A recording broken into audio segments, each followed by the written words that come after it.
YSR Congress party నాయకుడు ఒకళ్ళు ఆస్తులు లాగేశారు అన్నటువంటి వార్తని ఈనాడు హైలైట్ చేసుకొచ్చింది. 100 కోట్ల రూపాయల విలువైనటువంటి ఆస్తిని ఒంగోలులో వైకాపా నేత దోచేశాడు అన్నటువంటిది. భూ యజమాని విదేశాల్లో ఉన్న పరిస్థితిని అనుకూలంగా మార్చుకుని భారీ భూదోపిడీకి పాల్పడ్డారు వైకాపా నేత. ప్రకాశం జిల్లా ఒంగోలు నగర పరిధిలోని పేర్నమెట్ట గ్రామంలో సుమారు 100 కోట్ల విలువైన భూమిని ఆక్రమించుకున్నారు. స్థానిక లింగారెడ్డి అపార్ట్మెంట్ సమీపంలో ఒంగోలుకు చెందిన విశ్రాంతి ఎంపీడీఓ కుమారుడు ఒకళ్ళు సర్వే నెంబర్ 136లో 28.87 ఎకరాల్లో 1993లో 14 ఎకరాలు కొనుగోలు చేసి ప్లాట్లు వేశారు. అప్పట్లోనే వాటిలో కొన్నింటిని విక్రయించారు. మరో 69 ప్లాట్లు ఖాళీగా ఉన్నాయి. అనంతర కాలంలో ఆయన విదేశాల్లో స్థిరపడ్డారు. దీన్నే ఇక్కడ వైకాపా నాయకుడు ఒకరు తనకు సానుకూలంగా మలుచుకున్నారు.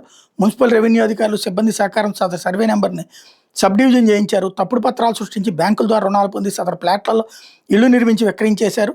అంతలో తాకుండా ఏకంగా స్థల యజమాని మృతి చెందినట్టు తప్పుడు పత్రాలు సృష్టించి కోర్టుకు సమర్పించారు. ఈ విషయం ఆలస్యంగా తెలుసుకున్న స్థల యజమాని కొంతకాలం క్రితం స్వదేశానికి వచ్చారు.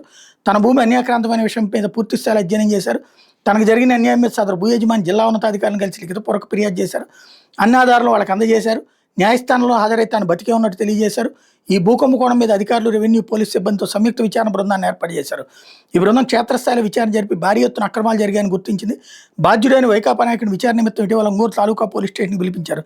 తన కుమారుడితో కలిసి విచారణకు హాజరైన సదరు వ్యక్తి సంబంధిత పత్రాలు తీసుకొచ్చని చెప్పి బయటకు వచ్చారు. ఆ తర్వాత బయట కుటుంబ సభ్యులతో సహా అజ్ఞాతంలోకి వెళ్ళిపోయారు.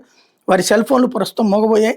సంతనూతలపాడు నియోజకవర్గంలో వైకాపా కీలక నాయకుల్లో ఒకరిగా వ్యవహరించిన సదరు వ్యక్తి ఇదే తరహాలో మరికొన్ని భూదందాలకు పాల్పడినట్టు అనుమానిస్తున్నారు. ఇట్లాంటి వాళ్ళని నడి రోడ్డు మీద కాల్చిపడేసినా పర్లేదు. ఎవరెవరో ఆస్తుల్ని లాగేసుకుని దోచేసుకోవడం ఏంటో అర్థం కావట్లా.